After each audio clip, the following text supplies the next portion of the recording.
Hello and welcome. In this video, I'll be showing you how to create a Supercell account. So to do this, you need to download one of their games and complete the introduction. Once you have done that, click in the top right hand side corner of the screen, go down to Supercell ID. So I already have one, but I will do another one just for this demonstration. And then get the code that they sent to you.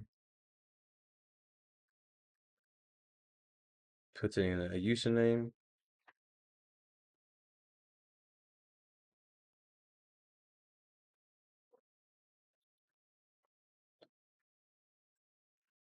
Choose an avatar.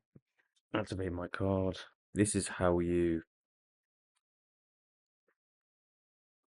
link your Supercell account to your game that you are playing. Activate my card.